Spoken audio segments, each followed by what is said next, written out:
Lennon documentary presented by his youngest son, Sean, airs this weekend on BBC Radio 2. It's going to mark what would have been the musician's upcoming 80th birthday. It will bring together archive classic performances and interviews with some of the star's close family and friends. See a little bit from the programme now with Sir Paul McCartney. Let's say I wrote yesterday or something like that. John would write Strawberry Fields. So you were writing separately, then you bring it together for the record. So you would then get some collaboration to finish up the song and to bring it in to the studio, and then you collaborate in the studio.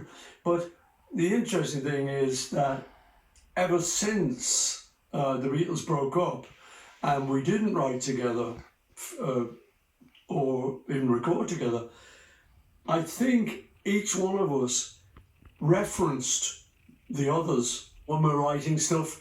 I mean, I often do it, you know.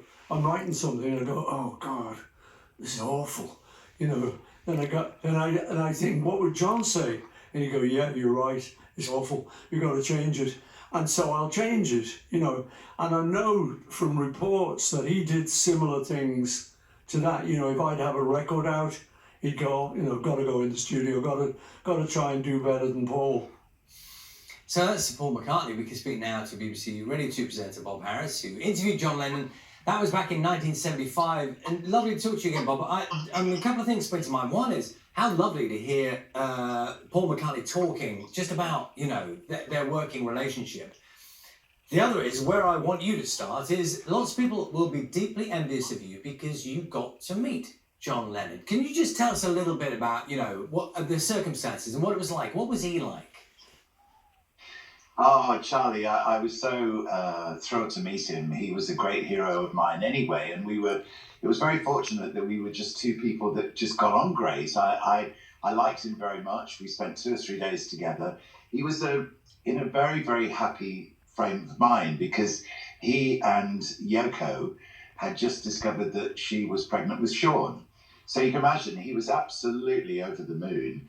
The meeting had been set up by Elton John because I bumped into Elton just prior to him leaving for America for the big American tour that he was doing at the time, which included a run of nights at Madison Square Garden.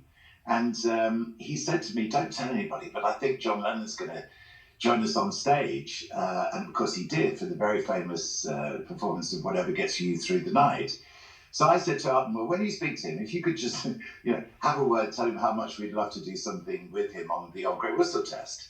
So a few days later, I was at Television Centre with my producer there, Mike Appleton, and the phone rang, and Mike picked it up, and I heard this voice at the other end of the line goes, is Bob there, please?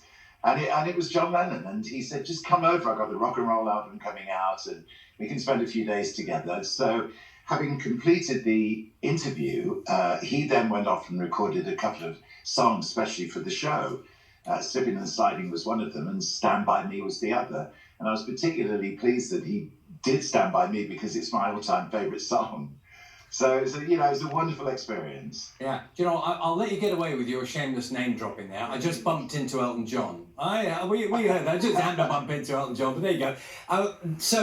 What we all know is there is an eternal fascination with, I mean, he would have been 80 this year. I mean, I think a lot of people think to themselves, what would it have been like had he, you know, were he still with us now? And I suppose in a way, part of this documentary is about talking about what he was like, but by those who knew him best. Yeah. It's difficult to say, isn't it? I mean, I personally think that being John Lennon would have given him a laminate to go anywhere, do anything, record with anyone. You know, you're John Lennon. You can make things happen for yourself. And I truly believe he would have taken advantage of that. We could have seen some incredible collaborations between himself and established but up-and-coming artists. I mean, Elton himself is really, really good at supporting young artists, and I think John would have been the same. I also think that he would probably have been pretty much of an activist still politically. I think he would have found it very difficult to sit on his hands with the situation as it is in the world right now. So, I mean, that would have been, I imagine, the profile in my head anyway, of him still being a really amazing creative force, but still having a voice in the political forum as well. Yeah, and I noticed that in the program, Sean, his son, obviously, and his older brother Julian, they talk about that, don't they? They talk about their own reflections on their father. They do, and I mean, one of the reasons that John was so keen at the time to do the interview with us for Whistle Test was the fact that he was desperate to send a postcard, as he put it, to Julian. He and Julian hadn't seen each other for quite a while. John was stuck in America in the sense that it was the Nixon regime at the time who refused him a green card. So he knew that if he left New York, he left America, he wouldn't be able to get back in again. Consequently, he and Julian had been separated on regular occasions through a period of time. And he wanted to send, it must have been so difficult for Julian, you know, to see his dad, so famous, but 3,500 miles away and so rarely seeing him. So John saw this as an opportunity to send a postcard to Julian. And at one point, you know, he literally is waving to Julian in the middle of Stand By Me as they perform the song. Well, look, Bob, they're wonderful stories, and thank you. Lovely to chat with you again today. Reminder, the documentary, John Lennon at 80 on BBC Radio 2 tonight, tomorrow at 9 p.m.